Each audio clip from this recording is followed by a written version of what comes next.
श्री स्वामी समर्थ सगळ्यांना. तर सरीनाज किचनला आज 1 किलो रव्याच्या लाडवांची ऑर्डर आहे आणि माझे हे रव्याचे लाडू पाकातले नसतात, तर ते मी तुपातले पूर्ण बनवते.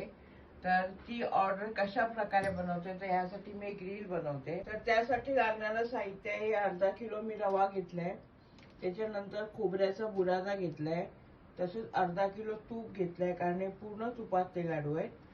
अर्धा किलो पिठी साखर घेतले, वेलची पावडर घेतले, वेलदोडे घेतलेत आणि किसमिस आहे. आता आपण रव्याचे लाडू करायला घेऊया. तर एका पातेल्यामध्ये 5 मोठे चमचे मी पहिला तूप टाकून घेतला आहे. हा रवा आपल्याला तांबूस होईपर्यंत छान भाजून घ्यायचा आहे. त्यासाठी आपल्याला थोडं थोडं तूप त्यामध्ये ऍड करत जायचं आणि हा रवा भाजत जायचा. त्याबरोबरच मी इथेच वेलदोडे भाजून घेणार आहे. त्या तुपामध्येच भाजून घेतले की ते छान मिक्स होतात.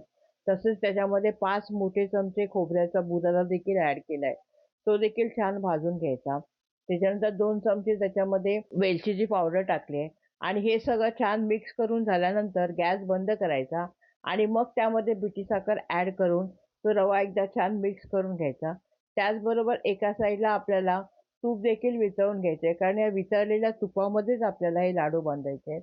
तसेच थोडीशी किसमिस देखील आपल्याला छान तुपामध्ये परतवून घ्यायची आणि सगळे मिश्रण ताटामध्ये काढून घेऊन त्यानंतर जे वितळलेलं तूप आहे ते घालून घालून आपल्याला हे लाडू बांधायचे आहेत. 1 केजीमध्ये जवळजवळ 30 ते 35 लाडू बसतात, कारण रवा हा वजनाने हलका असतो. टेस्टला अप्रतिम लागतात. तसेच ते 15 ते 20 दिवस छान टिकतात. तर अशा छान आणि टेस्टी ऑर्डरसाठी सैनाज कॅटरिंगला नक्की कॉन्टॅक्ट करा.